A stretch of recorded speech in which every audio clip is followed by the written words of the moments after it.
burp, and away we go. What's up, people? It's Critical Mess. It is episode 15.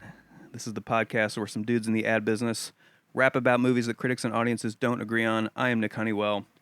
I'm here with my buds, Mr. Griswold, Mr. Brian McCullough, and producer Ben, here in the flesh, here with us tonight. How excited are we about this, guys? Oh, man. It's like a breath of fresh air. He's back. Hey, guys. This is Brian McCullough. I love depressing movies, the soundtrack to How to Train Your Dragon, and Tom Arnold in True Lies. So sad, but I love it. All right. Hey, guys, this is Grizz. And quickly, I'm going to start the episode with my own segment that is brand new, and I'm just going to call it, What the Hell is Grizz Watching? So first off, we all love movies here at Critical Mess, but I'm obsessed with everything about movies, including props, but specifically around watches. So now that Ben's here, I've been waiting. I think I asked you guys maybe just over a month ago what your 5 favorite movies were, and there was a reason.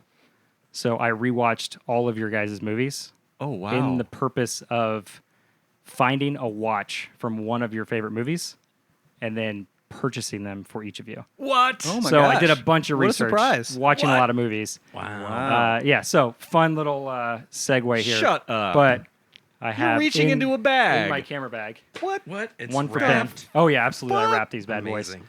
So, and there I you hope go. mine's a little Casio, like, cheap-ass plastic. Oh heck no, no. I had a small little budget for this. So we're gonna start with Ben right off the bat. So don't look at him too close. You two first. We'll Okay. go Ben one at a I'll time. keep. But Ben has here Nice. a wonderful Casio. But Ben's top 5 list, one Vintage. included a pretty new movie called Everything Everywhere All at Once.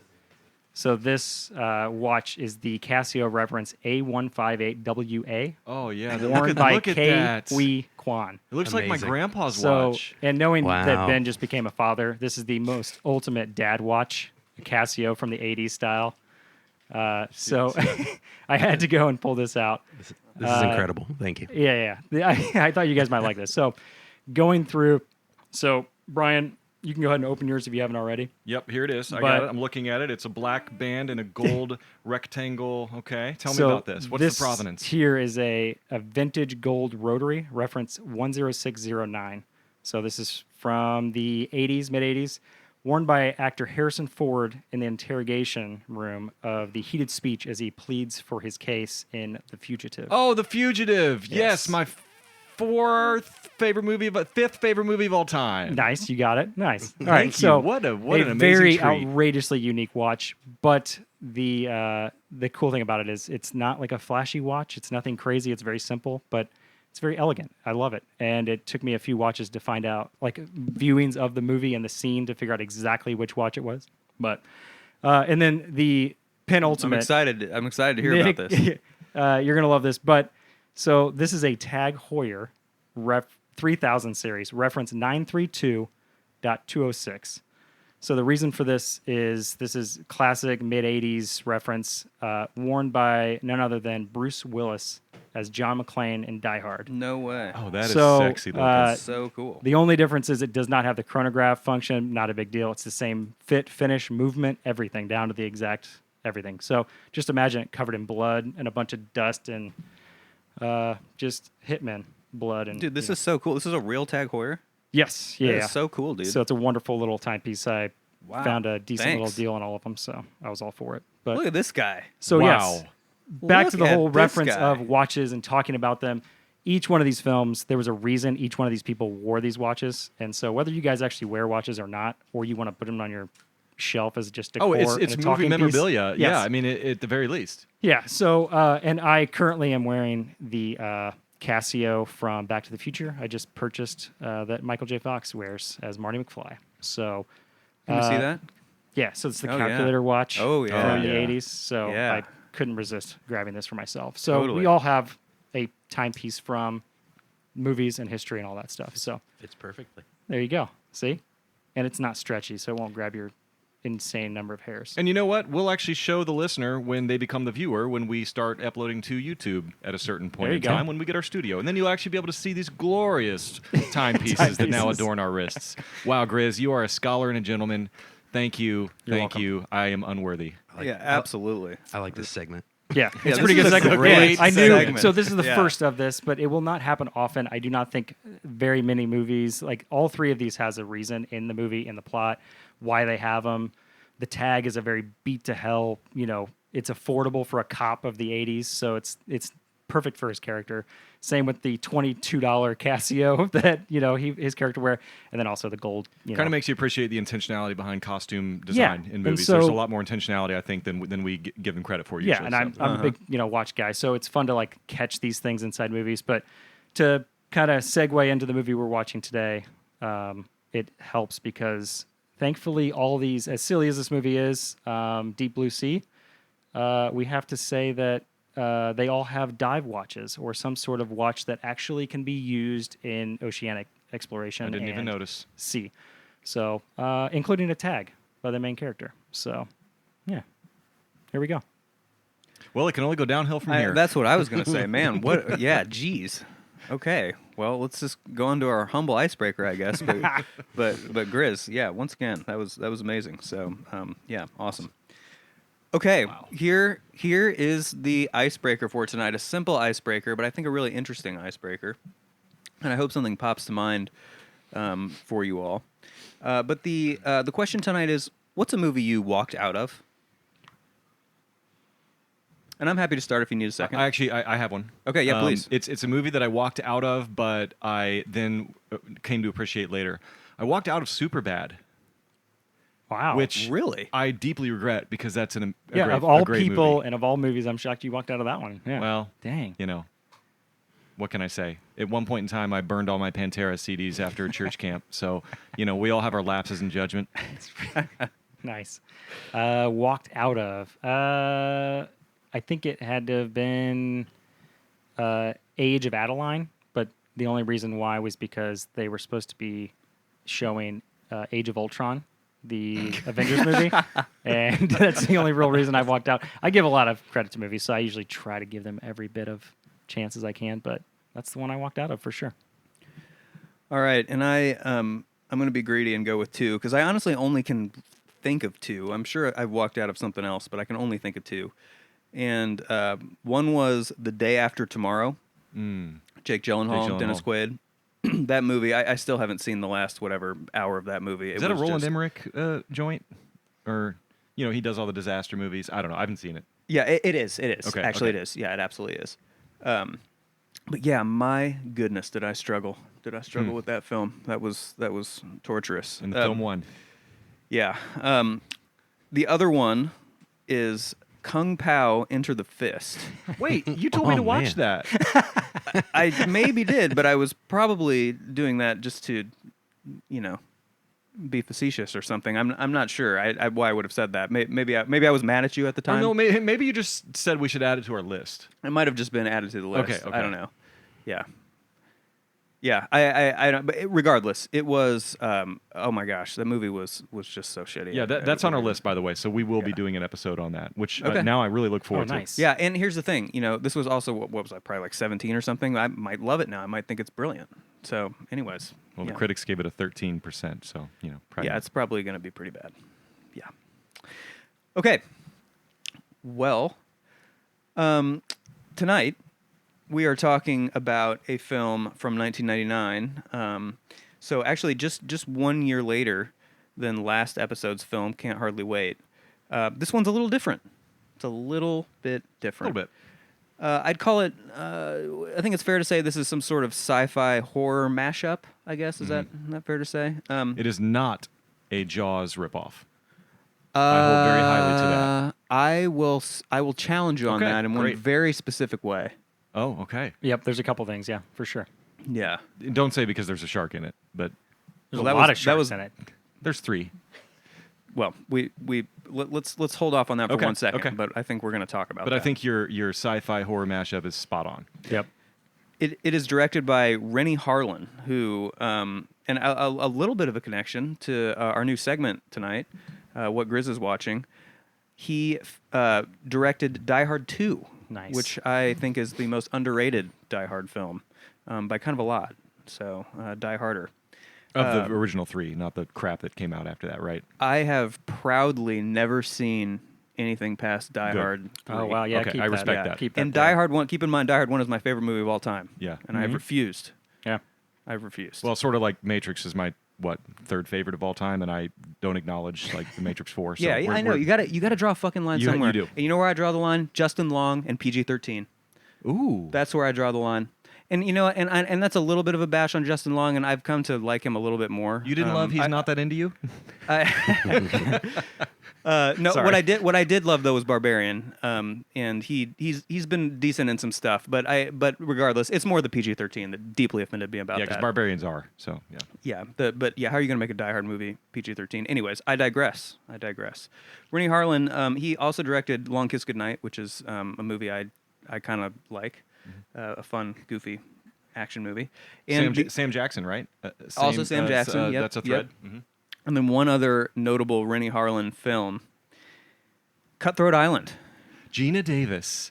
I went and saw that in the theater like 3 times. Did you? I saw it in the Whoa. theater Yeah. one time. Huge exploding pirate ships. I probably was 14. Yeah, yeah. I ate that movie up. It's probably shit. Yeah, it wasn't very good. I didn't think it was very good when I was 13. I did. Yeah, apparently you did, Brian. Damn. Yeah, but I definitely went and saw it, and it probably was good actually. Who am I kidding? So, anyways, the movie tonight, Deep Blue Sea.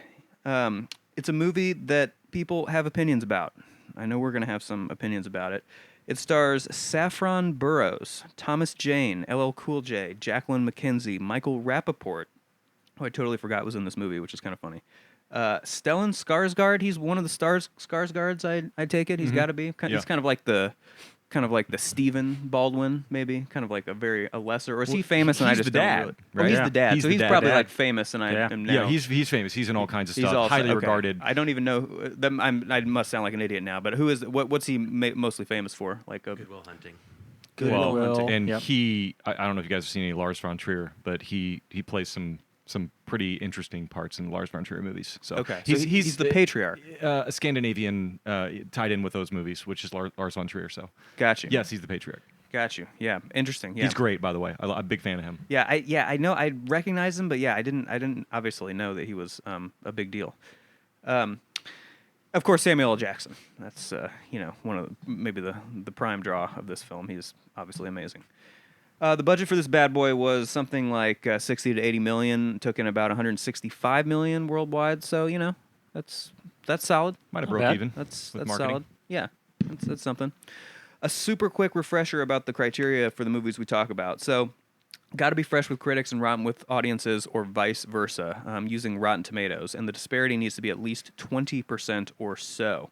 So, tonight, this is our 15th episode, so we're doing a fresh critic rating and a rotten audience rating.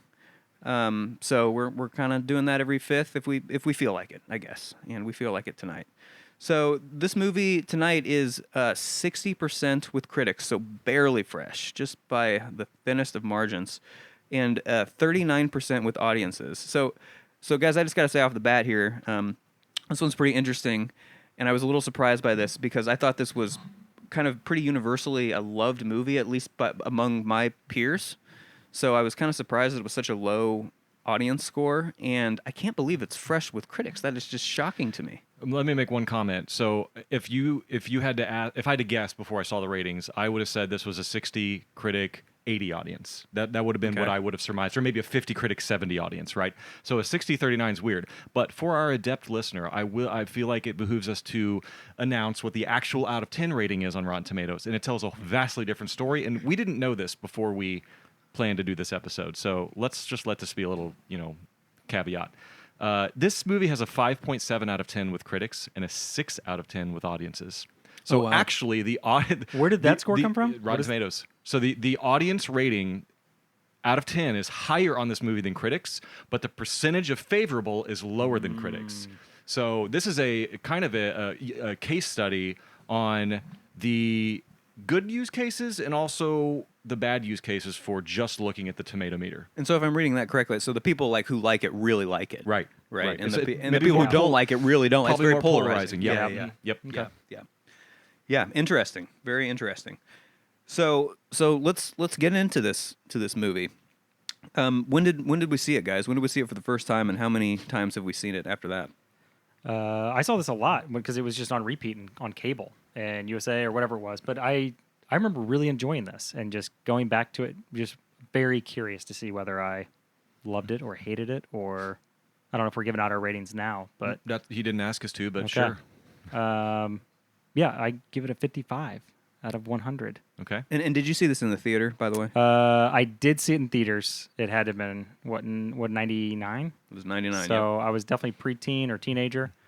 I remember really liking this and just really I would have put just like Can't Hardly Wait, our last episode, seeing this and like just remembering that I thought it was like a 70 or an 80 or something like that, and then watching it again and being just super let down by how poorly it aged.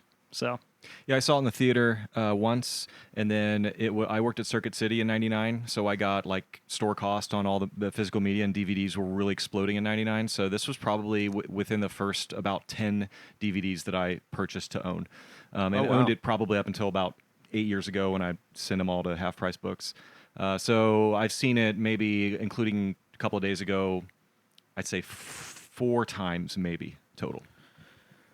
I honestly cannot remember if I saw this in the theater or not. It's definitely possible. I really don't remember, but I know I saw it several times right in the era that it came out in 99, 2000, probably 2 or 3 times. And I don't think I've seen it since then. I think if I were a betting man, I'd say it was my 4th viewing of this movie last night. So, but yeah, I think we got to give our other ratings. Grizz, what was your rating again? A 50? 55. 55. Yep. Okay. Brian, where are you at here? I'm giving it a 65. Okay. Okay. Let me check the old notebook Are here. we finishing our beers? Checking his hand. Are we Yeah, finishing gotta our be beers? getting close. We're not. Oh, dang. Dang. Okay. We're not. I'm giving this movie a 71. Oh, Wow. Shit. I don't know why I'm so happy about that rating.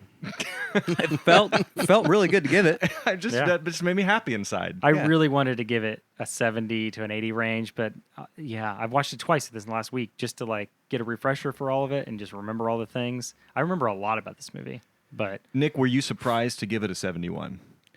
Or was that about what you expected on the recent watch? That's a good question. I would say it's a little bit higher than I would have expected to give it. I would say it's in the 10 to 15 points higher than I would have thought. I would have thought, I haven't seen this since I, was maybe 20 years ago. I would have thought going into it, I would have given it probably like a 50 or lower. Mm-hmm. So the 65 I really wrestled with this because I thought to myself, I can pick apart this movie so much, but like, what is the movie trying to do ultimately, and what's it trying to be, and does it succeed there? And that is what informed a lot of my rating. That's a big part of my score. Yeah, for sure. I do think it's very successful at what it tries to do. Speaking of, you're listening to Critical Mess. We're talking about Deep Blue Sea, and we are sponsored tonight by. Do we have a Try sponsorship tonight? There's a lot going on here tonight. this one's empty, the so we sponsors can't. are clamoring to get at this show clearly with all the gifts that are sitting on the table here. So Yeah, there is a lot of demand for our airtime, and Yep. Our it feels PO good. box was absolutely packed. what are our sponsors, Nick? Our sponsors are Buffalo Trace, the world's oldest and most distinguished brand of whiskey. Is it a made up fact? Maybe. Might be. Might Producer be. fact check. Where's our intern? We're also brought to you by just a scooch of 1792, which I think is kind of the undercover, the really what kind of carries the torch. Shout out to Vaughn Yeah. Shout out to Vaughn for enlightening us on the wreck. goodness of 1792. 17. I don't know what year it is, but shit, it's a good year. It's a good year, whatever Yeah. that vintage is. Yeah, it is. And then, of course, Modelo, Day-Day! whatever it is, you're always part of what we do and in our hearts. So, okay. That's a real fact. How'd you know that? What It's the oldest continuously operating distillery. I thought maybe I heard that at one point, but I was like 60% sure. So I was just like, we'll just throw it out. Well, we'll throw See out if the it fact that sticks. it's the only one in a glass bottle. It's It the is- only it's bourbon. the only bourbon that Yeah, comes in a glass That's a bottle. fact for sure. You can, All right. Don't fact check us, Ben. All right, so we're at a 55, a 65, and a 71. So Yep. not a lot of dissension here. There's 16 points between the lowest and highest. Yep. We're all above a 50. But it sounds like we probably could all say some good and some bad about the movie. Maybe Grizz to more of an extent than the rest of us. Yep. Yeah, and we're definitely going to do that. I think what I want to do first is let's talk a little bit about the reviews. Let's talk about why critics and audiences don't agree on this movie. Remembering that, of course, it's flipped this week. So, and guys, I'm a little bit at a loss on this one. I Yeah. mean, I already said that earlier, but I think maybe this is fresh with critics because it, as we've already said a little bit, it sets out to do something and kind of accomplishes that in a fun and sometimes interesting and surprising way. I think the movie takes risks for sure, and I think some of those risks do not pay off very well, and I think a couple of them pay off epically. So that's Yeah. maybe something. I did a pretty deep dive on the reviews this week because they were so interesting. And the through line I could find was a deep dive. Yeah, there we go. I love it. Nice. How many of those are we going to unintentionally say? But yeah, anyway, I think the key takeaway for me was that I found audiences comparing it to a certain movie that I've already mentioned way more often than critics. And comparison is such a nasty thing. We know in life when you compare yourself to other people, it's just not going to be It's the good. thief of joy. I knew when I said Yeah, comparison there you go. I knew there was a suffix to that. Thank you. Comparison's the thief of joy. And I think that's what happened to the audience here much more commonly than the critics. Many of the user audience scores mention Jaws in some way or another. Out of the 115 critic reviews on Rotten Tomatoes, only 4 even mention Jaws. So clearly, it was not in the general zeitgeist of the critics. They were not coming into this movie going, "All right, Jaws is a masterpiece. Everybody knows it, and let's see how this movie adds up." And it's just gonna fall short. So I think that's why audiences didn't like it. But critics really did not say that. Like I said, only 4 of them mention it.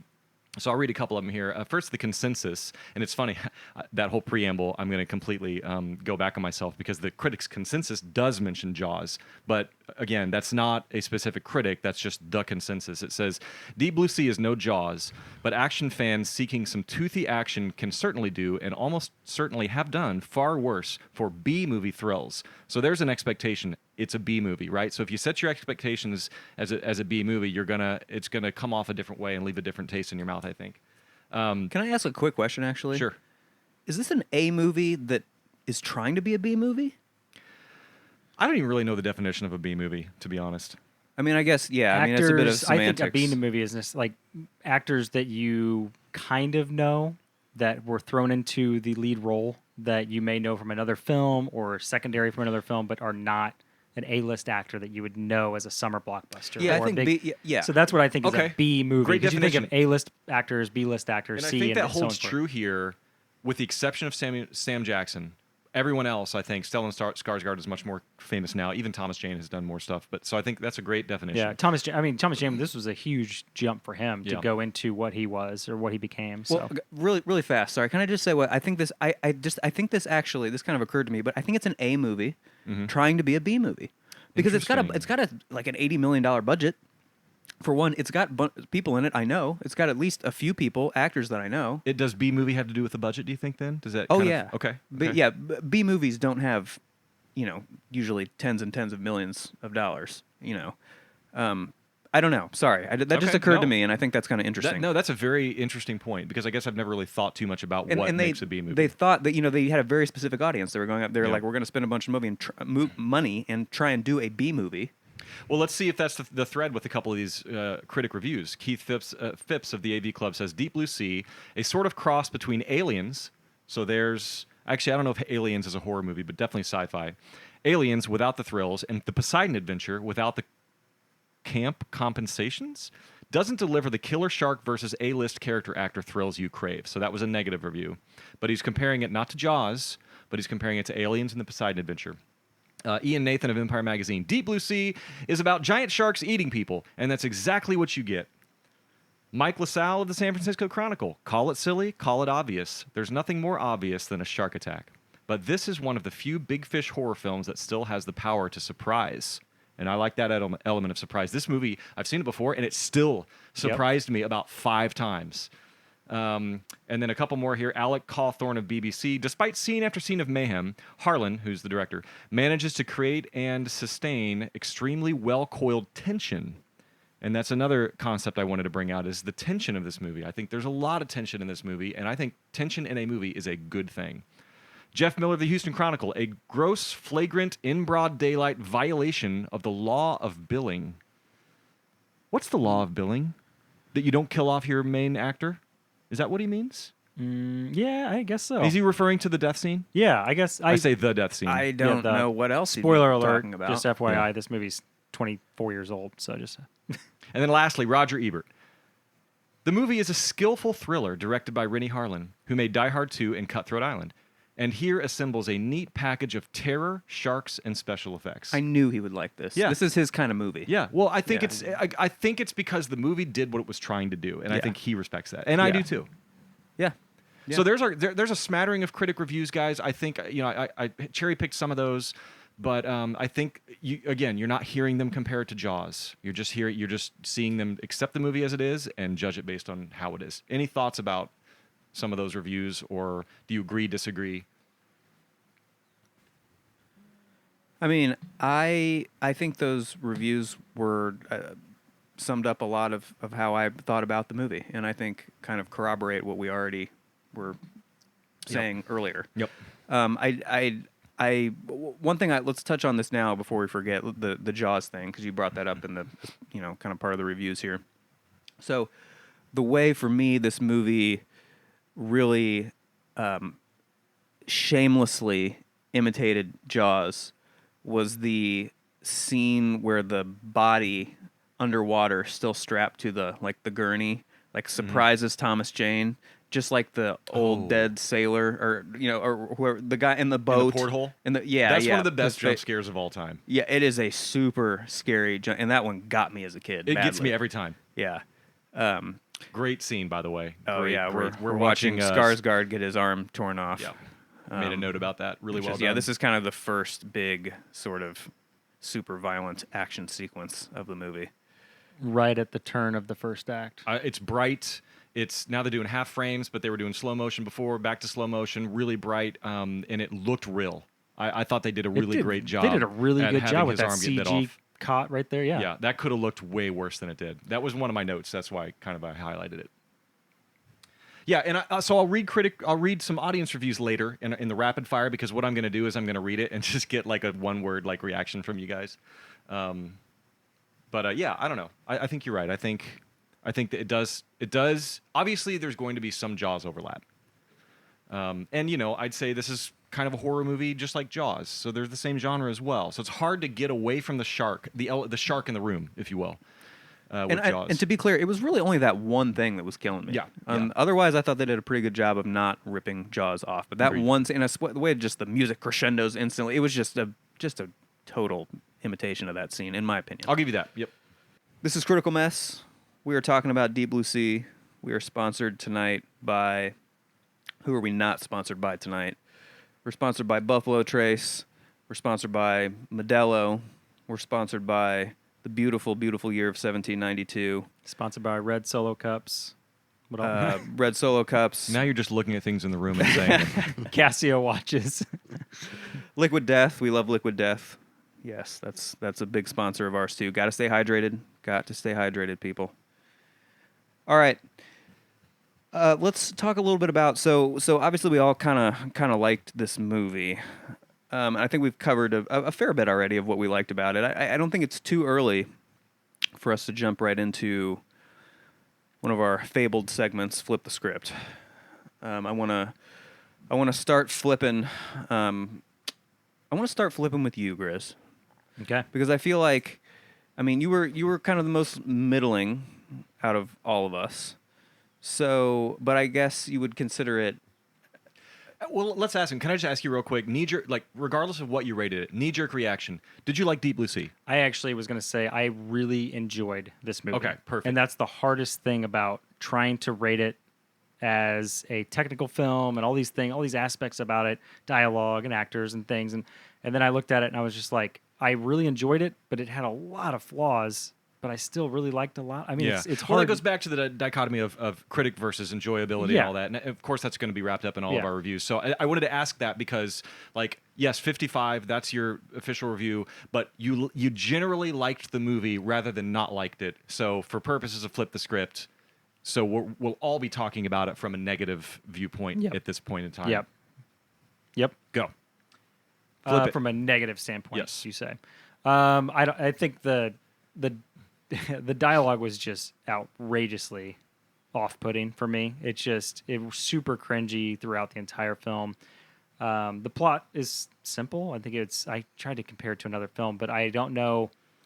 I don't compare it to Jaws as much as maybe you guys. I thought the horror was actually pretty good. The suspense was really nice, but the dialogue just threw me off because a lot of the lines were just like one-liners, but then they would do another one-liner and another one-liner and then another. And they would just continue that as a conversation rather than something to put into the film.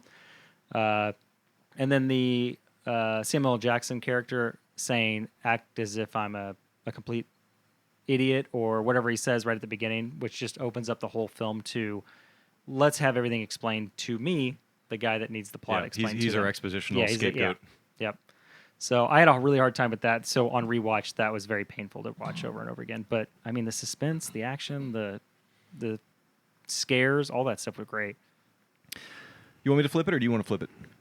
Yeah, flip it. I'll flip it. I'll say a couple of things. Again, I echo the dialogue. Dialogue was not the greatest. That was my note on that. There were 4 common movie tropes that I hate. And let's be clear, I hate about like 48,000 different movie tropes. I kind of just hate tropes. Not really, but you know what I mean. This movie had 4 of them, and we'll get to that in Brian's Corner. But, that was a big part of it for me. Another one, this is kind of specific, but, there were a lot of deaths in this movie. This kind of fits in sort of the genre of, picking off one at a time. That's a horror movie kind of vibe. And that's fine, Yeah, it's like Scream. And it's almost like there's going to be one person alive in this group of 8 at the end. Who's going to be, which, again, I'm not They did docking shock for you that. on who it was going to be, though. They did. They did a good I'll job. give them that. But I will say, at a certain point, I thought that they switched over from doing it from sort of a creative way to just let's purely shock the audience, even if it is disservice to the plot. And my one specific example of that is Susan. So Susan is like the main scientist lady. I can't remember her name. Curly in real blonde life. hair or something like that. Yeah. She was in Troy. She's the through line in that. Her death, I believe hers was the last death. Yeah. And it just it didn't need to happen. And honestly, I think it shouldn't have happened because I think she actually had a character arc going. I think she really had a character arc going where I had a segment where I was going to compare everybody in this movie to a character from Jurassic Park, but it started to get a little convoluted, so I took it out. But I feel like she was the Hammond of Jurassic Park, right? The old man scientist who owned the island. She represented him. She was like, the most important thing are these sharks and the research here. And by the end of the movie, she's ready to kill the shark in service of helping a human. And I think that's a strong arc. And then what happens as a result of that arc? She dies. I did not like that. It left a bad taste in my mouth. Can I just say I love that? Now, I loved her death, and I Because- hated her. It's very memorable. Well, yeah. So what are we talking about here? She was an insufferable character. She needed to go. You were and mad I'm because- mad she didn't go earlier. Because she was a terrible character, but by the end of the movie, she changed, and she really you just realized love that character arc. You just Well, I mean, yeah. I just think why even have that character arc in a movie if you're going to punish them by killing them anyway? You know what I mean? It's not like she sacrificed herself. It would have been different if she sacrificed herself. Would you at least give me that? She didn't dive in front of somebody and take a bullet. She was the deed was done. Everything was done, and now she's just trying to climb out of the water and just haphazardly gets eaten. It was a stupid end to a stupid character. That's a perfect way to put it. That character could have been, and to me, and then we'll just start right there. That character was the worst character in this movie, I thought, by a lot. I'm sorry, Saffron. Worst as far as performance or character, or who the character was. Or both. Her performance was, all the performances in this movie are pretty shitty. Let's be honest. But her performance, I mean, she just wasn't given much to work with here. I'll acknowledge that. And she really does. For some reason, she just looks so worried all the time. Like in Troy, especially, she just has this worried face all the time. It's like I can't. they would just cut to her. She'd be crying or She's being always emotional worried wreck. and She's- sad. She's got an RWF. Yeah, so anyways, which I get that's a big part of the character, but I was just getting a little sick of that expression constantly. So anyways, she was not my favorite character, obviously. It was nice to see her get munched in the end. But here's just a couple other little things. The set I thought was pretty fatiguing. We're just constantly getting sprayed with water, and we're just in this one place. It never moves. You know, it's just very kind of monotonous, I guess. And I know that's not a huge knock, but I just, it's just kind of like you're looking at the same thing for the whole movie. Here's another not so big thing, but I was going to bring this up in rapid fire, but I'll bring it up now. What's the deal with like so many doors get opened like underwater in this movie? Has anyone ever tried to open a door underwater? I mean, maybe not, but that's like, I'm sorry, you can't. If gigantic waves of water are smashing through a door, Or just the sheer pressure. yeah, you can't close a door Yeah. that's just gushing, the water's gushing, especially a giant steel door. Or They're a like giant closing these glass, doors. a viewing glass that breaks and they all push the door shut after it's filling. Yeah, I don't There know. was just some goofy stuff like that, which is like it made it hard to suspend my disbelief, I guess. So I know that's a kind of a minor thing, but that was a little bit annoying. I will say the CGI in this movie for the time is pretty damn good, but there were a couple of times it was pretty rough. I would say, one of the times that jumps to mind is where the two sharks are tearing the body apart. Is that Samuel L. that's getting torn apart by the No, two it sharks, or was, is that who is that? It would have been the Rappaport, Rappaport? Michael Rappaport. Yeah, what's that character's name? yeah. when he I think- reaches his arm out and I don't know, where did the two sharks battle each other out and they rip somebody in half and then they swim off with them? Yeah, that's what. Whoever Yeah. gets shredded there, the Yeah. CGI is a little rough. Yeah, it's CGI pretty is a bad. little rough. Whenever they hit the water, that's when you can tell that the sharks are a little rough. But I mean, they did really well with the practical effects, I still think. But for '99, We're flipping. Yes, we are flipping. Okay, I'll just throw out one other little thing that, or maybe this is kind of a bigger thing that I think almost every movie can benefit from in some way, and that is some subtlety. I don't think this movie really has any subtlety in any single way, shape, or form. And let me just give you an example of how not subtle this movie is. But it's like almost trying to be subtle but failing miserably. So the LL Cool J character, like the way they introduce his kind of character traits, it's like, okay, he's religious, he's an alcoholic, he's a little bit perverted, he's a chef. I got it. They're like just hitting you on the hammer with like, he's like got a giant cross on his chest, So like, obviously he's religious and like, he's looking at Playboys, and it's just like, I mean, I get it. We're developing the character, but the way they do it is just ham-fisted is I guess. I think I'm he's saying. my least favorite character in the movie. Yeah, he's kind Even of more so than Susan. He's kind of an interesting. He's not my least favorite character. I can see why you would say that though. He's the B story, Yeah. So he's Yeah. necessary for the movie in some way. But He's kind of I off by himself through a lot and he of the saves movie. everybody. I mean, Yep, let's be yep. real. He just Yeah. opens that door and goes, "Oh, hey, everybody," just or whatever he's. But yes, I agree, Nick. They're punching you in the face with all of these personality traits of Rappaport's character being the smarty, tech nerd guy or whatever, and he's just talking about this fence and the centimeters between this and that. It's just I agree, but I have seen worse with the Oh, character archetypes. absolutely. I have seen worse. Yeah. This movie could have been but worse. it did it consistently It across very much every did, yeah, character. yep. Yeah. There's just very little nuance to the characters, Mm-hmm. and that's fine. I mean, especially for the kind of a movie it is. But it's it's also difficult to add nuance to characters in a movie of this length. It's a pretty short movie. This movie is about an hour and 40. Yeah. Yeah. So yeah, I get that too.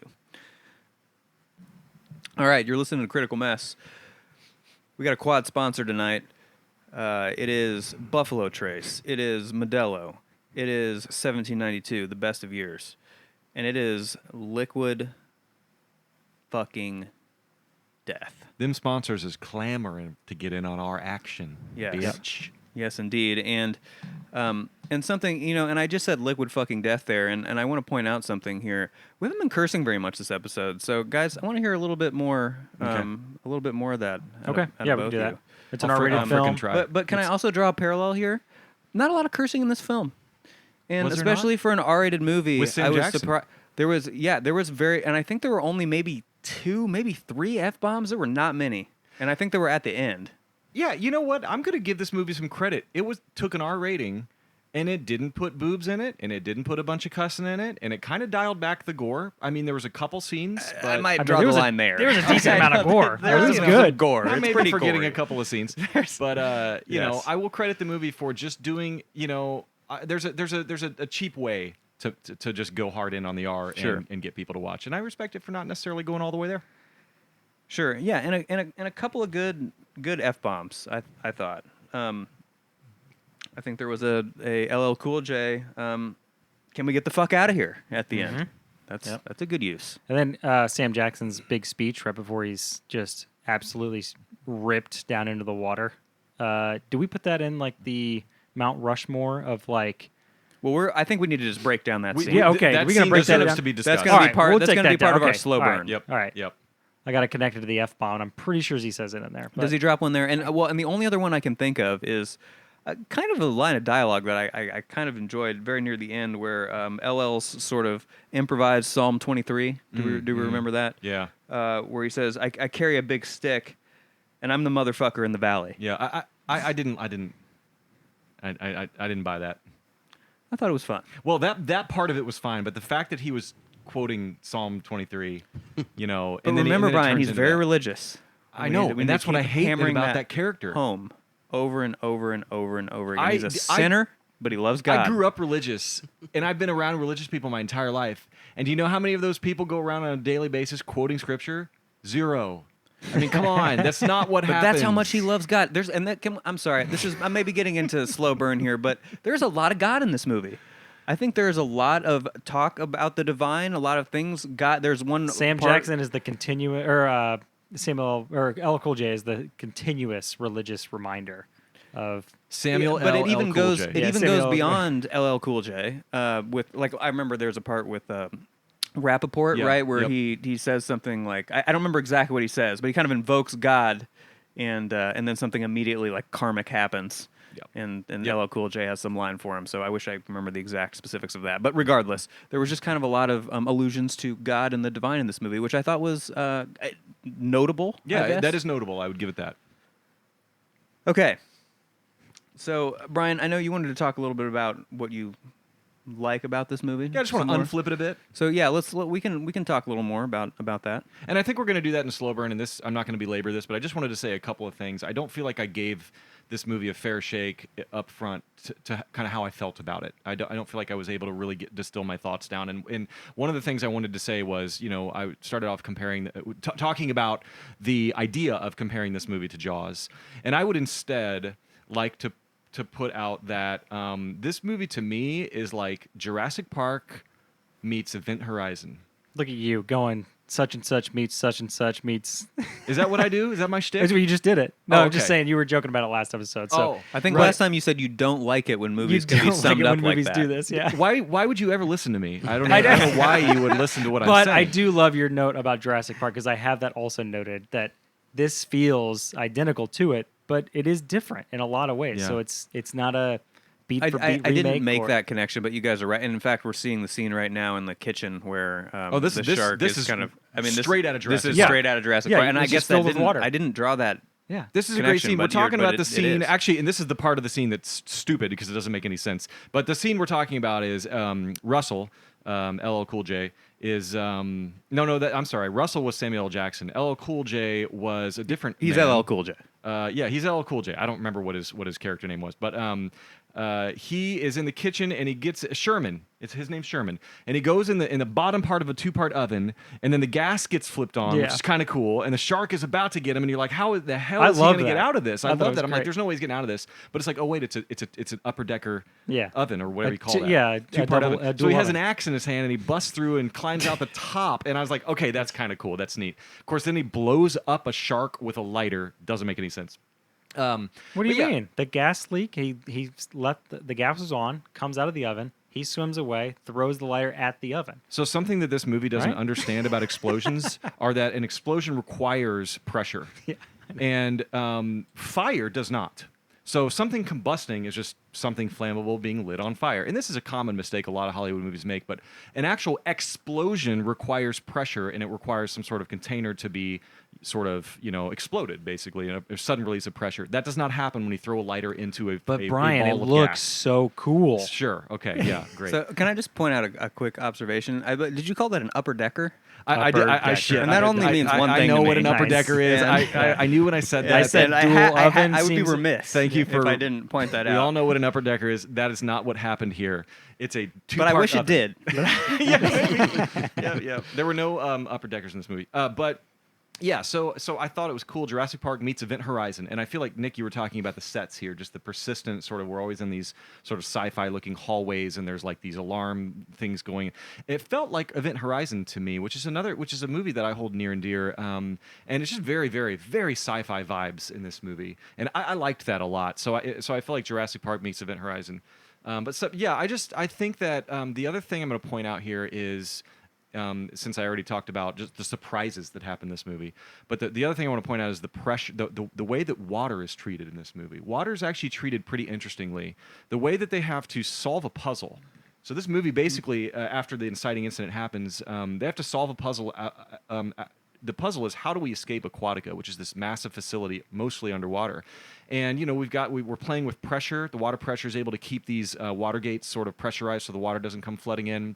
There's these sealed doors that happen everywhere. There's 3 different levels. They're constantly trying to go up and down and figure out how to play with pressure. And water's rising, and sometimes they use water to sort of lift them up to an area that they wouldn't have been able to reach otherwise, but then still survive and not drown. And I think that was really meticulously storyboarded and planned out before the movie. That just the way, because a lot of it actually makes sense. It may not be physically possible, but it makes sense. It's cohesive. I really appreciated how water was treated as sort of an element, or a whatever in this movie. And so I'm going to give it a lot of credit for that. Can I say one quick thing about that? Yeah. So I actually had a note here. Is water the bad guy? And I think you could make an argument that it kind of is. Yeah. In a lot of ways. And not the least of which because no water, no sharks.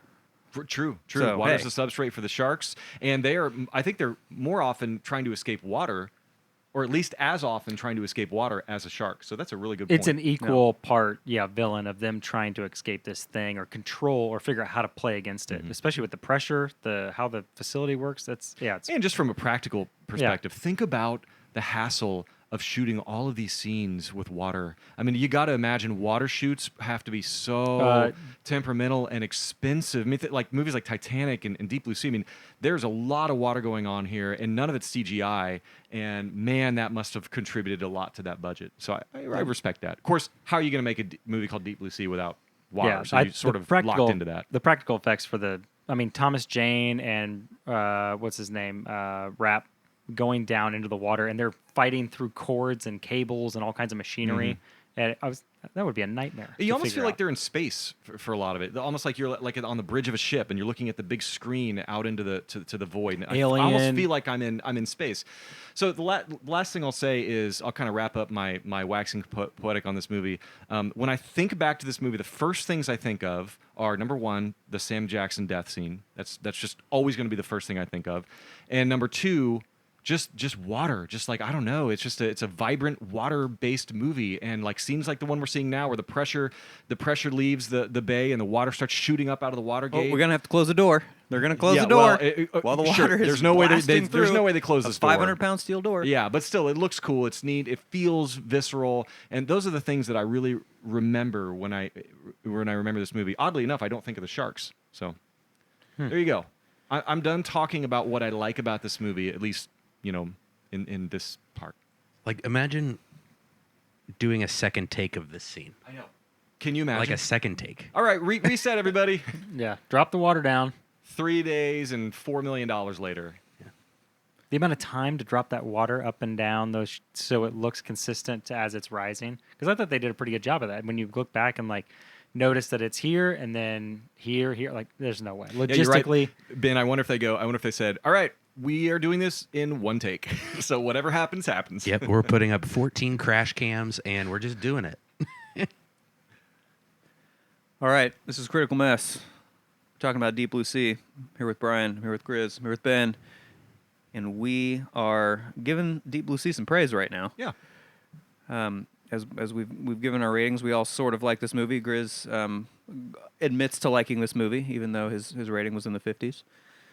So, I mean, dare we venture on over to Brian's special place? Hey, everybody. Welcome to Brian's Corner. It's going to Brian's be... Corner. it's gonna We be have got to get intro music for this. I know. I thought about just singing. Can you produce one for? No, Yeah. I think it's Yeah. kind of like Just say- I can, yeah. It's just like one of those little. If you want to make like a quick bite, I can put it in. Okay, I'll do a little jingle. Yeah. I mean, I did compose the intro music and outro music for the podcast, so I'll do something. Sure. Yeah, like just a trend, like da-na-na-na-na-na. It's that.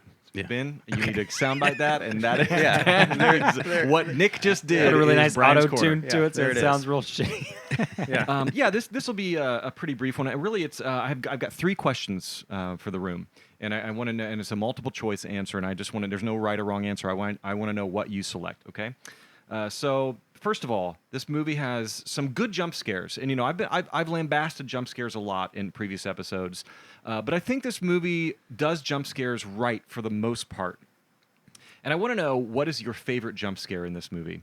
And I've listed these 5, and you're not allowed to choose one that's not on this list because there aren't any good ones that aren't on this list. I'm just kidding. If you have one, go for it. Number 1, Jim's arm being bitten off. That's kind of the first one. So you're just like, oh, okay, now I know what we're in for. Second one, Russell's death, which we're going to talk more about later, but that's Sam Jackson getting deleted mid-scene, mid-movie unexpectedly. Number 3, when the bird gets eaten by the shark. LL Cool J in the kitchen. Number 4, Jim's dead body. So this is the Jaws one that Nick referred to. Jim's dead body when Tom.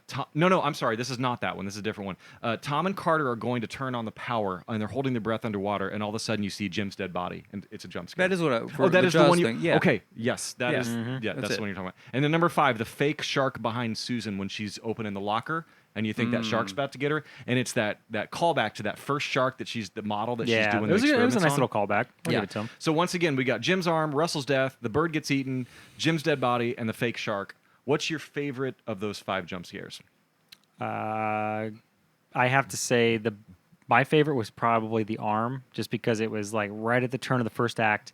It was super abrupt, and I mean it was horrific. I mean they ripped his arm off, and it looks very real from the digital composite of the shark jumping out to grab it, and then to the transition to him falling to the ground and in slow-mo going back, and then all the reactions of people's faces. I think that was just and the perfect. transition, right? Like it's like the way he's like, "We did it, buddy," and Yeah, it's just he- like whack. And it Yeah, just and he's like, ripped. I mean, he's it's just crazy. chilling out with a cigarette in his hand. He's just Yeah. ready to go. He's like ready to, we did it. We're winners. Yeah. Nick? Yeah, I mean, I'm sorry. I'm just gonna go cliche. I'm going Russell. I mean, that's just it's a legendary moment, Yeah. and the first time I saw the movie, it blew my mind. Yep. I'll have to say, this last time I watched it, the one that actually legitimately jump scared me of all of them was for some reason that shark behind Susan. That was a good one. It was. I forgot about that. I'm thinking she's dead. Yeah. So yeah, what's she gonna do? Yeah, You know, she and was then just right there.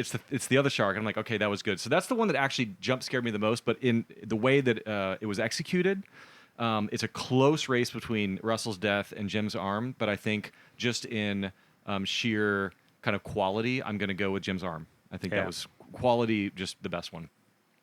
Ben, do you want to chime in of those 5? Which one's your favorite?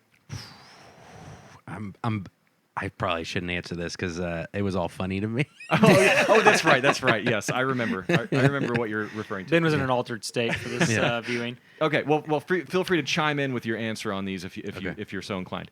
Thank you. Second question: there were some great death scenes in this movie. A lot of death scenes. All of the death scenes, almost, were in this movie. And I want to know, what's the best death scene to you? The first one, Brenda getting exploded. Do you remember Brenda up in the Yeah. Yeah, she weather gets station? popped, yeah. She gets popped by that explosion, and that shows her body flying back, right? Poor Brenda. Number 2, Russell eaten by the shark. Number 3, Janice getting eaten by the shark. So Janice is the other chick with the blonde hair. Yep. She freaking gets eaten by a shark, you guys. I had forgotten about that. Do you remember that? Yeah, with the ladder. Yeah. Yeah.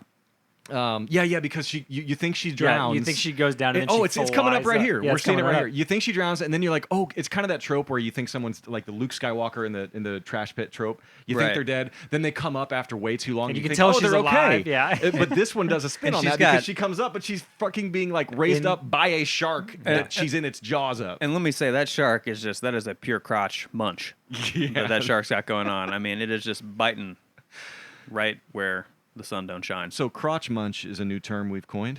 To Yeah. a future crotch munch. What are you that's my thrash metal band name. What are you talking about? Oh, crotch munch. Yeah. There's another one with LL Cool J at the end, so he gets chomped right there at the end. Yep. So. Yeah. So there's that one. Okay. And then number 4, Jim gets rammed into the glass by the shark. Jim, Stellan Skarsgård, he's underwater, he's still alive in that stretcher, and he gets rammed into that glass by the shark. That's number 4. The fifth death scene, Tom getting bitten in half by the shark, and then the little foot twitch. The bottom Yeah, half That was a of nice his touch. That was Nice nice. touch. twitch, right? Yeah. Real nice. And then number 6, finally, Susan being torn in half by the shark at the end. So again, run it down. Brenda exploded. Russell eaten by the shark. Janice eaten by the shark. Jim rammed into the glass. Tom bitten in half by the shark with a foot twitch. Susan bitten in half by the shark. What is the best death scene? Definitely Susan. Pure gratification for me. Okay. My least favorite character. Glad to see her go. Wish it would have happened an hour earlier. Ooh, I don't know. I think it's Sam Jackson getting eaten right there out of the tank. That was just a shocker, and it was just a lot of fun to watch. I mean, he was so passionate and so confident and cocky, and just gone in an instant.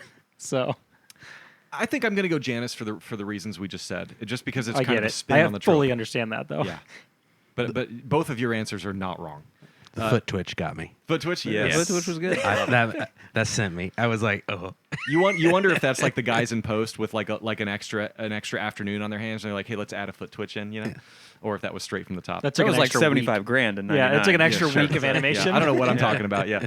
Last question in Brian's corner. What's the jingle again? That's That's way different. That's like a sitcom. If it's different, it should be different every time. Last question for you guys in Brian's corner. What's the worst common movie trope in this movie? And I'm going to list 4 movie tropes that I hate. Number 1, the zealot. I'm calling it the zealot.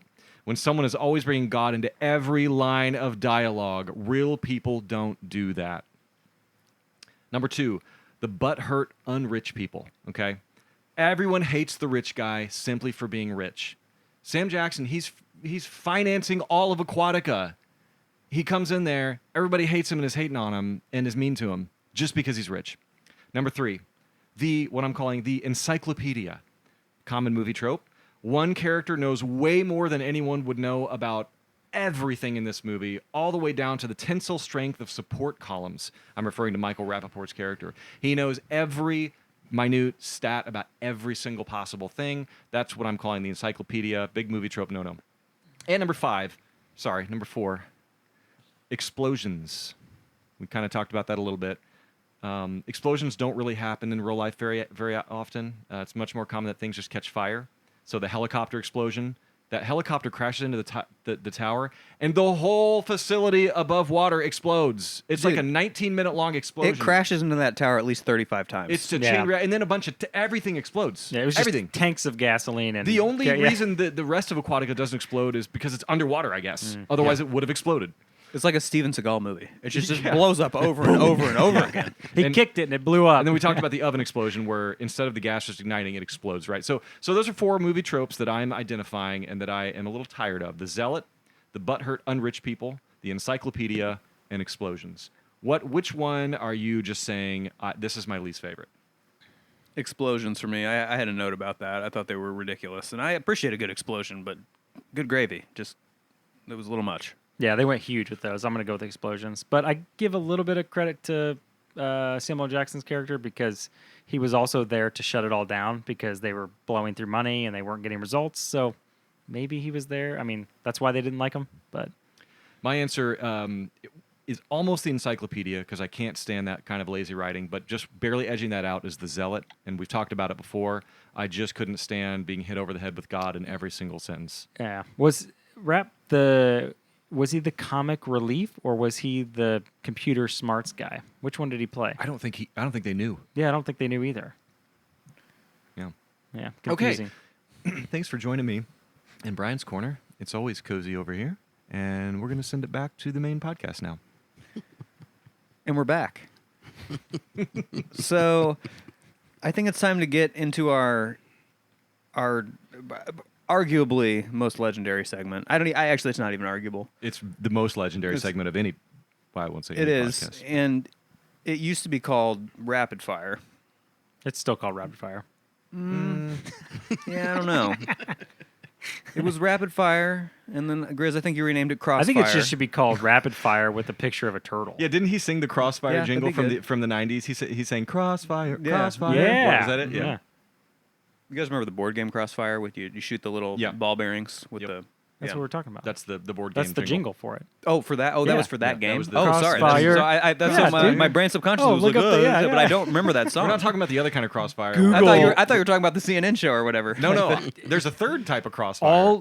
All listeners go and Google just Crossfire 90s commercial, and you'll just listen to that jingle in the background. Well, of I won't. just- I won't talk about the third one then, because maybe we were weird when we were kids. But anyway, now what's it called, Nick?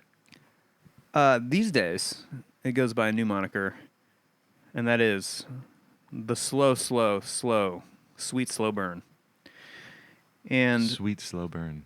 yeah, and it's, I think it's going to burn pretty slow tonight. Hopefully not too slow, though. I mean, goodness gracious. Well, we're aiming for rapid fire still. That's always Yeah, what we are. aim Yes. for. Sorry. So here we go. We're gonna pop right in. Boom. And we're just gonna see where this goes.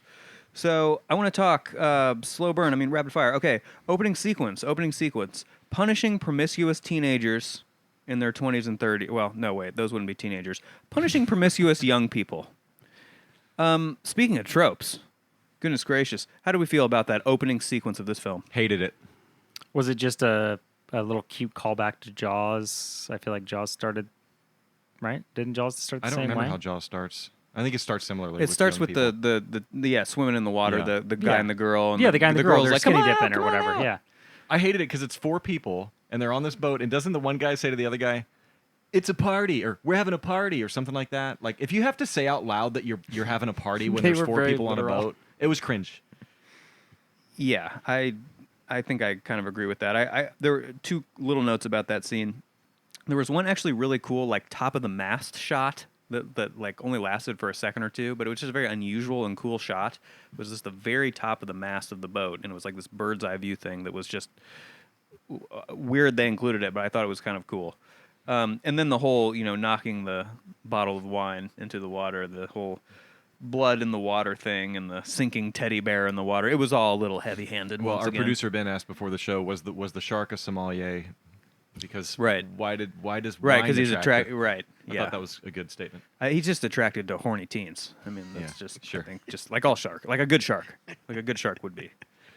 Okay, so rapid fire. Grizz, do you have anything to say about that? Opening No, sequence? it's still rapid. Let's not make it slow. Nope. Yes. Okay, good. Rapid. Nice, Grizz. Nice. The spirit of the segment. Okay. I love how I just told Grizz not to talk. All right. Well, Grizz, how about you're gonna start on this next one? I thought it was a little unusual.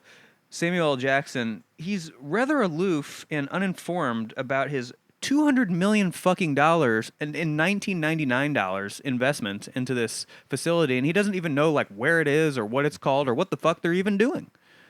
Thoughts? It's just another billionaire, I guess. I don't know. Just blowing his money on stupid shit. Yeah, it seems underdeveloped. You think? Yeah. It struck me. I don't know. Yeah, Thought that no, was I worth agree. calling out. I didn't even think about that until now. Yeah, he just seemed very uninformed. If Yeah. I'm going to drop 200 mil, I'm going to be like, at least I want to know what the place is called, you know? It just seems like they needed to write a reason for that situation to exist, and it was lazy writing to get him into that facility. It was. I mean, he must have had a lot of money. Did the other guy talk that was sitting to the desk in that opening scene? I don't even remember. The other finance guy that was sitting at the big Oh, executive yeah. desk, and then Not really. Sam Jackson was just standing in the That was background. kind of a weird scene. He was kind of Well, like that's standing bad. behind like, him. with why the- was he? Why was that Yeah. character there? Oh, yeah, nice. There it is. Okay. All right, we're rapid firing. Here we go. The way LL Cool J is feeding that bird with the whipped cream and talking about its tongue, I found that very unsettling. Anyone want to elaborate on that at all? It's just a beautiful love story. Yeah, I mean, he ultimately says, "I'm killing you because you killed my bird." You know, Okay, so that's why the bird's there, is to give him fire to fight for something dear to him. That, But then once he has struggles in the water area, and he's like, "Oh, fuck that," and he's done looking for the bird in the hallway. Do you guys remember that? Where he's Yeah. he but, just- but I guess we've gotten off topic as to why with the whipped cream. Yeah, it was weird. And the tongue talk, it was Yeah. odd. And for They paused for on how that much he wait. loved that bird, he just called it bird. Well, that was another. I think they were trying to be funny. They that wasn't funny. Well, yeah, what I that was actually another rapid fire I had was Oh, my the bad. bird. No. I think it's worth bringing up now. The bird's name was Bird. What the fuck? Like they couldn't even spend 3 seconds like thinking about a bird name. And I guess I didn't even think that they were like trying to be funny. I guess. At one point in time when he was yelling, he was going bird, bird. I kind of caught me and I was like, oh, they're trying to be funny, and it wasn't. I guess. All right. Well, yeah. At least they were trying something. I guess maybe it wasn't just pure laziness. I didn't know what to think of that. All right, rapid fire. Come up with one bird name. Go. I mean, fucking Polly, just whatever. Toto. Leroy. I don't know. Okay. All right. Here we go. Rapid fire. Thomas Jane and Josh Lucas are the exact same fucking person. Convince me otherwise. Who's Josh Lucas? I gotta Google Exactly. Josh Lucas. He's Thomas Jane. Oh, It's the same person. They look the same. They're in the same kinds of shitty movies. It's the same era. It's the same dude. I literally thought it was the same dude. Josh Lucas is the movie. Weirdly, I Oh, think of him yeah. as Okay. Poseidon. Is the Yeah. movie I think of Josh, but he's in other. Oh no! stuff. I see. They're not the same to me because I think I recognize him a lot from A Beautiful Mind. I don't recognize him as Okay. much, anywhere near as much as Thomas Jane. And I- Punisher. Oh yeah. I think I really loved that movie. Like I was way into that movie a lot, and he was a big part of that movie, and so I think that differentiated him from me. But I can see where you're coming from. Yeah. Yep. Okay. Can I give you one real quick? Yeah. Fire it off. Do you remember when the shark bit Jim's arm off? We've talked about this a few times before. Remember Yep. that scene, right? Of course. So they're dealing with a shark that's like this genetically engineered shark that's like super deadly, and it's a predator, apex predator. It's going to kill them all, regardless. And then, of course, it bites Jim's arm off. And then Carter decides, oh shit, and he's going to kill it, right? He's like, I'm about to kill this shark, and then they like made him not kill it. What changed to make him want to kill this shark? It was already a shark. I know it was capricious. Okay, thank you. Yeah, I totally agree with that. I That's a kind of great- noticed that. That's a great rapid fire word. Continue. So yeah, well, actually, here's a rapid fire from that same scene. We just really stuck on the arm rip off. It was a great scene. Great It was scene. a great scene. But okay, a solid, I'd say, 30 to 45 seconds of slow mo after the arm gets ripped off. It looks good. It's bright. It's a sexy arm rip, but I feel like that's a lot of slow mo. It's a lot of slow mo. And this movie, not even just that scene. This movie kind of abuses slow mo. I feel like, and yeah, that just kind of struck me. Thoughts? Even that scene switches between two different types of slow mo. Switches between yeah, high you're right. frame rate Yeah, slow it mo was and very low strange. frame rate Yeah. slow mo. So Good point. So it mixes them in. But I feel like it added to the scene for me, the slow mo in that because It did. it was almost like the movie was saying like, all right, strap in people. Yeah, this is where movie's it's going about to be ramp up crazy. from this moment. Yeah, I get that. Yep. But there was a lot of slow mo. Yes, your astute observation. I feel like Bird had a death wish. It was taunting the Yeah. shark. I heard Brian Cox in my mind. It was like the bird wants to die. Nice. Yeah, just going after that shark. When Susan cuts her hand, do you guys remember when she cuts her Of own course. hand? Yep. Why did red maple syrup come out of the wound? I noticed how bad that looked too. I actually did notice that. I mean, how hard is it to make? I know. something Just make that- some blood look It's Yeah. like 1999. You should figure that out by now. It was like Yeah. the wrong color, the wrong viscosity. You could it see was it like, was just, almost it was, translucent. It was weird. that was Also- they ran out of budget. yeah, they were I out, guess so. they were just out of blood, guys. They were just done. Also, did she need to go that deep? I mean, that was a gnarly cut. That was gnarly. They spent too much on the foot twitch. Yeah. All right, here we go. Boom, boom, boom. Okay, line of dialogue. Line of dialogue. They're big, real big. What? The size of your brass balls. Brass balls, baby. What do we think of that line? Who says that? Rap It was, Rappaport to Jane, as they're climbing the kind ladder. of toward and the they're- end. Yeah. What's the significance of balls being brass? Is that a thing? Is that Can't break them. okay? So that's Mhm. so that's Tough. just Yeah. If your balls are brass, they're unbreakable. Yeah, balls Okay. of bra- yeah. All right. I'll buy that. Okay. Buy it. Okay. The music that plays when people get killed. It's like that. It's like kind of some very horror music. It's like this soprano kind of wail. I actually really enjoyed the soundtrack to I did this too. when it came to like the orchestra and it felt it had weight to every death. I'm going to say the music during the death scenes enhanced the death scenes because they were done very well. Minus Okay. the last song. Oh, God, that last song. We'll get there. We'll get there. We will. We're almost there. Here's a quote that struck me. I think this is one of the worst quotes I've ever heard. Death is always useless, Doctor. Yeah, see, that's false because death is the way that life Extremely works. useful sometimes. Yeah, it's literally the way that life works. I mean, stars explode and that's why we're here. You know, trees die and that's why new trees grow. I mean, death is literally part of life. So that was a really, really terrible line of dialogue that I feel like a 7-year-old wrote. It's a terrible line of dialogue. Anyways, we talked about how stiff and bad the dialogue is. Could we have just cut this movie down to 39 minutes and just removed a shit ton of dialogue and it would have been better? Because we could have just assumed or just figured things out on our own. Would have been a lot of water, a lot of action. I think there could have been a lot more scenes where there's a lot more there's quiet and tension And then builds. boom. Yeah. Yeah, and you're sort of like hearing and peering around corridors and things like that. There wasn't quite enough of that for me. Guys, can I say I think we're at least at like medium fire tonight. So We're doing good. I want to. I mean, yeah, I'm feeling it. This is Critical Mess. We're talking about Deep Blue Sea. We're deep in the throes of our segment. Who the fuck knows what it's called? And we are sponsored tonight. A final call out to our sponsors, the Quad sponsors tonight. We've got Modelo. We've got Buffalo Trace. We've got 1792. We've got Liquid Death because we're staying fucking hydrated. Grizz, we need to finally address this. He's ignoring the Celsius in the room, which is Oh, that's which is true, he by is. far the best beverage, better than Liquid Death. We I mean, have- Celsius, come holler at your boy because you got a couple of Celsius fanboys in the room. Actually, yeah. And I don't know if you guys have seen what Celsius stock has done over the last couple of years, but they've got some money to burn. Man, Oh, wow. So Celsius, holler at us. Hey. Actually, you're our new favorites. It's got caffeine in it, right? oh yeah. I don't Oh, yeah. drink caffeine, but Celsius, you sponsor us, and I will drink some fucking We do caffeine. a little Celsius Buffalo Trace mixer. Yeah. yeah. There you go. So hey, I've got some. I know you got some more there too, but I just want to, as promised, we wanted to read a couple of the actual audience reviews. These are short and sweet, and so I'm going to read their actual rating and then their little blurb that they write.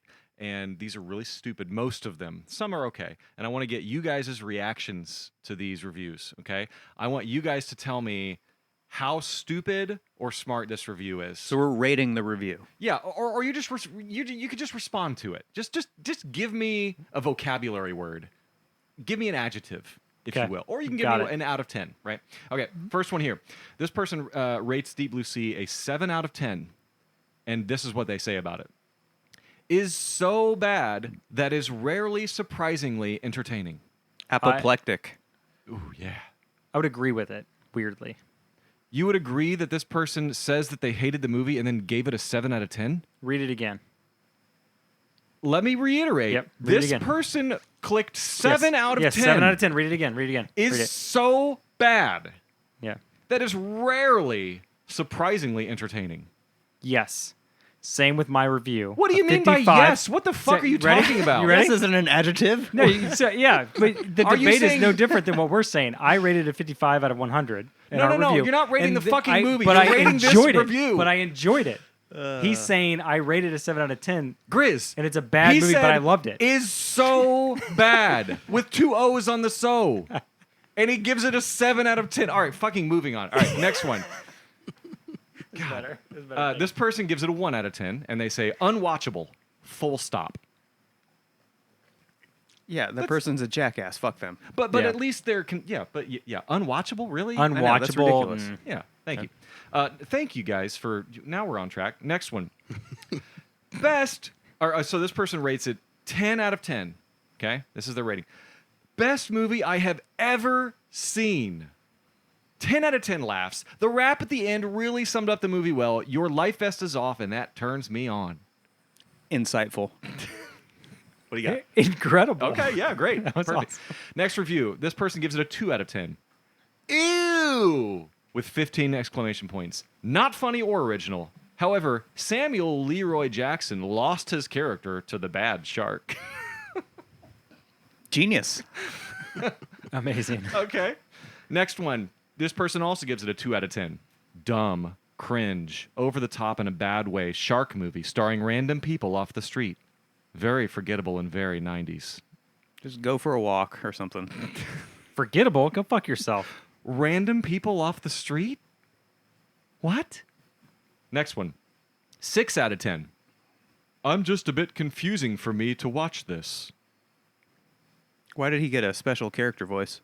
Or she? This is what this person sounds like. You guys, these are the people. I didn't hack into these people's computers and steal their personal files. They put this on the public internet. Everyone's reading this, and this is what they wrote. I'm just a bit confusing for me to watch this. You can edit your ratings, even if you accidentally put something on Rotten Tomatoes that's Brian. stupid. I'm a bit confusing too. Perfect. I 10 are confused. What about this one? 10 out of 10 outstanding performances. What do you guys think?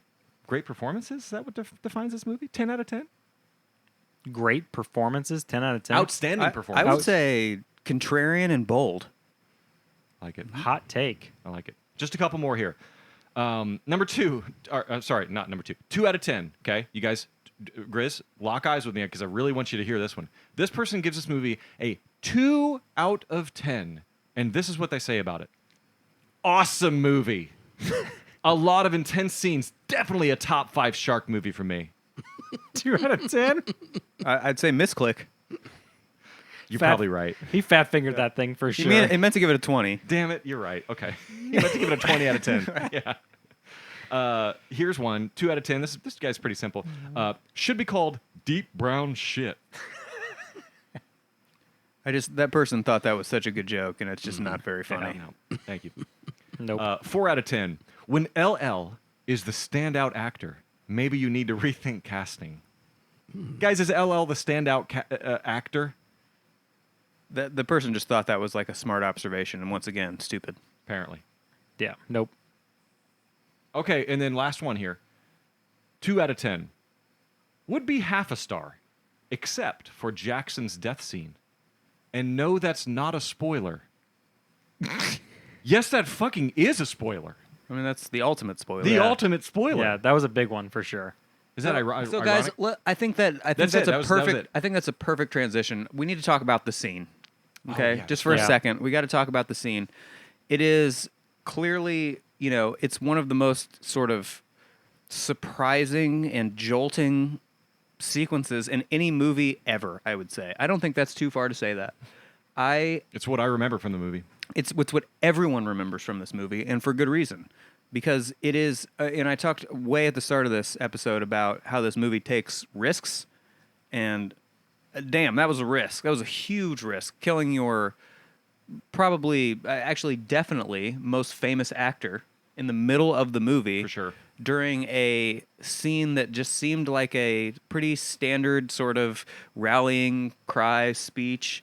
And he just gets murked by this shark just in the snap, just right in the middle of it. I think it's obviously awesome, iconic, brilliant scene that brings this movie up single-handedly. That 10, 15 seconds brings this movie up to a new echelon single-handedly, in my opinion. Yeah. I feel like I just talked a lot, so I'm giving you the I would floor, Grizz. strongly agree with that. What do you think Sam Jackson would think of that now? Like, that was like peak his power. He could go do whatever he wanted. And do you think he was mad that his character was killed right there? No, he After a loved big- it. No, he You got, think he he still loved got that, the He same. right? took this movie for that scene. He got the same paycheck. Yeah. Yeah. That's great. And I love how he just gets crunched up at the end of that scene by the shark. Like, they don't. It's not like he just gets, Oh, no, he's been chomped into like it a show. few Yeah, times. they show. Yeah, Yeah, he doesn't gets- like fall into a deep chasm and you don't Crunch, see him yeah. die. So I'm going to agree with you, Nick. I think that this movie is actually doing something brilliant there. And this movie is doing something that it actually does throughout the movie. And this is the biggest case of it. And that is, as soon as you have a little glimmer of hope, this movie pulls the rug out from under your feet. Yep. It keeps pummeling you, and it keeps making you have to just barely survive by the skin of your teeth, and it takes all the wind out of your sails, and is evident by the very end where there's like literally 2 people left. And that is the crux of it, is when he gives that rousing speech, like, okay, we're gonna get through this, and then he gets killed. I haven't really seen that in a movie before. I No, don't this think. was like Yeah. peak slasher film moments where you have just really great, moments of these characters. They're about to turn to their character arcs and everything, and then they just get eaten alive. It's awesome. Yeah, it has like 5 points for me at least. Yeah. Yeah, great scene. All right, just a couple more rapid fire / slow burns here. So we we said we were going to get back to this. Brian, you noted there is no nudity in this film, which for kind of an R-rated B movie, you kind of expect that. You kind In of the expect water, that. yeah. However, toward the end of the film, Susan, I mean, let's just not sugarcoat it. She kind of has to get naked to kill the shark. Yep. She doesn't get buck naked, but she gets down to her skivvies. And it just felt so B-movie to me. It's like the only way we can overcome this vile, evil creature is just we got to get this chick naked. We got to get the main character She couldn't naked. find any other wetsuit in the room to stand on. Or, No. With Or all any- the things that are in this anything. room. Anything. She could only find the one she was wearing. Mm-hmm. God bless him. Yeah. Yes, and I think, and actually we're hitting the credits here, which means good Lord, we need to wrap this episode up. but we're having fun. We're having fun. Oh, yeah. Okay, here I couple just 2 more slow burns for the end of the episode here. Do you guys remember what the last line of dialogue in this movie was? Oh, I might have man. written it down. You ready? I knew there it on was a lot. TMNT, but I don't Here we remember go. on this one. I wrote a lot It's- of this down. It didn't. I'll just give it to you. It didn't. It was a strange line of dialogue I thought to end the film on, and it was, "Take me back to the ghetto," and Thomas Jane, "Amen." Now that made sense because the movie was all about God. We've gotten into that. Yep. Amen. Yep. But "Take me back to the ghetto," like I mean that's a fun line, but like, does it feel like the line you end the film on? This is the moment I don't in know. the film where this happened throughout the whole movie, but this was the worst part where it was one-liner after one-liner and it would not end. It was, "Carter, bring me some sushi." And he screams it across after he, blows the shark up. And then he goes, 45-foot shark and you hit me. And then they go, "Take me back to the ghetto." Amen. And they just went back and forth with one-liners. Like they just left the takes in, like the different gags Okay. in. Yeah, Yeah. it was. Yeah, I think there you're were right, at least yeah. 1 or 2 more in there that I forgot, but those were great. And then we got to talk about the song. We got to talk about the song in the closing credits performed by the one and only LL Cool J. Clearly, As it reads on screen, "Deepest bluest, my hat is like a shark's fin." and I think Take that's me actually is that what I think that's the hook, right? Deepest bluest, my hat is like a shark's fin. My hat's like a shark's fin. Yeah. I don't get that. Let's pull that apart. Let's We need to. I want to get into it. What are we talking about here? Is he the shark? Is he Is he is he swimming underwater? Is he sneaking up on you? My hat's I mean, like I a thought I shark's was fin. hearing so when I heard this last night, I thought I was like hearing the lyrics, like it was like I'm hearing a word wrong, or it's like it's very close to something like my hat or something. But no, I think the subtitles on screen are corroborating. Yeah. Yeah. My hat is like a shark's fin. What do you guys think? Straight, I- flat bill. I mean, it could only mean that isn't he underwater? Isn't he sneaking up on you? Isn't he like coming through the water to get you? His Right? hat? Because I can only think of mean, a flat bill hat. I picture that he's wearing a shark's fin hat. Well, the thing is, and we're seeing it on screen again. He just says it over and over and over again. It's not. It's like a one-line hook. It's like he just says, "My hat That's is the like a chor- shark's That's the chorus. fin." Yeah, that's Over. I just feel like this dude just took a bunch of mushrooms and he's like, "I need to just do a song for this movie." Yeah, this is phoned and in. he's just like, "My hat's like a shark's fin." Okay, okay, okay. It's just, and that's where we landed. But a bigger question. This is something that happens occasionally. How do we feel about? It's also a very '90s thing, but raps, custom raps for the movie. I'm not a fan. Yeah, I- it's very you know, 90s. It's very 90s. I've Yeah. never been a fan of it. I'd rather Unnecessary. hear an overture of the actual soundtrack during the credits, not some kind of pop song that takes me completely out of the movie. unnecessary. Yeah. Yeah, that's fair. I think perhaps a good exception to that would be Vanilla Ice, Go Ninja Go Ninja Go. Okay. In the second Teenage Mutant Ninja Turtle, my goodness, can't speak. Teenage Mutant Ninja Turtles film, isn't that the second one that's Go Ninja Go? I believe it is. Yeah. Yep.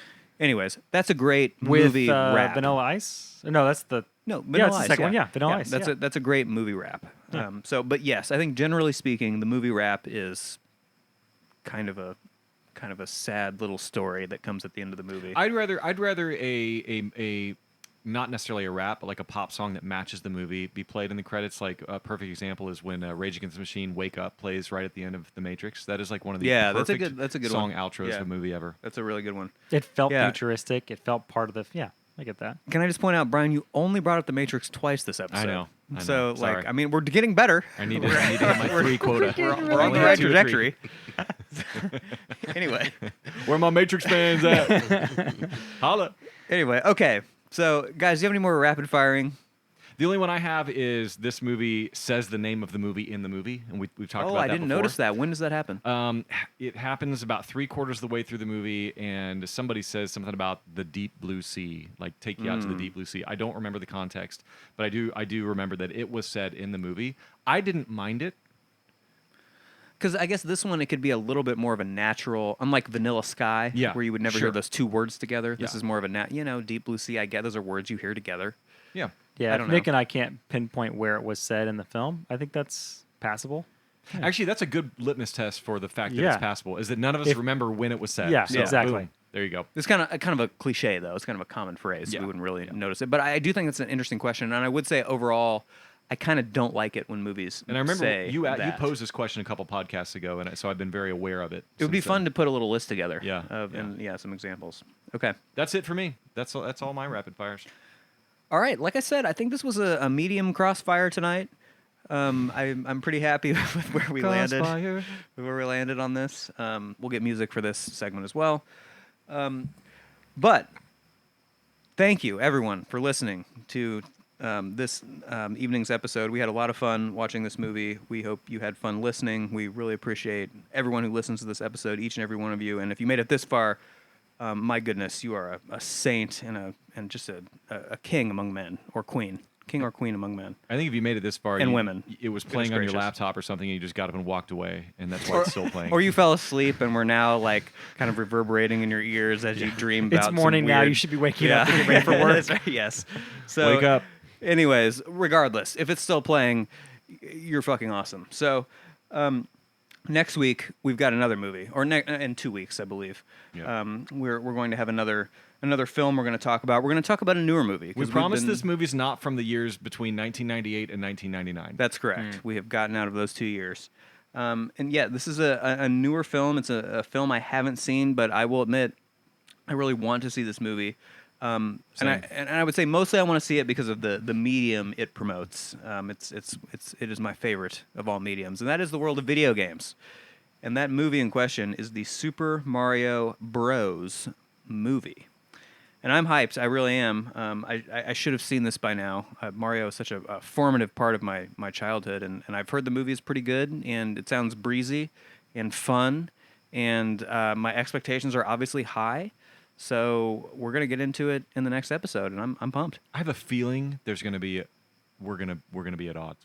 At least 2 of us are going to be way on the ends of the spectrum. I really hope Brian's that gonna happens. hate this movie. I'm gonna watch I'm it excited. objectively. I'm So, really excited. And I hopefully we won't have to hit the explicit tab when we submit the episode on this next one. What No, are you saying? We definitely will for this one. Wait, so I'm getting conflicting messages. Nick wants me to say fuck more, and you want me to say frick more. No, I'm just saying Which is it? between this episode, which is a rated R, Deep Blue Sea, Oh, and next episode, which is gonna be Super Mario Bros. I have a feeling we're gonna say fuck and shit and swear a lot less. well, I'll say those words if just depending on my. Let's guys, Temperamental. let's bleep them. Let's do a count. Let's bleep all our yeah, cuss we can words. bleep- we can yes, bleep 'em. let's Yeah, bleep our okay. fucking cuss words in the next episode. Producer Ben, thank you Yes. for doing that. You guys, Ben, I'll you're gonna gonna have be your a work pain in cut the out for ass. you, buddy. I can edit that one. I can edit that one. Not a single person is getting bleeped.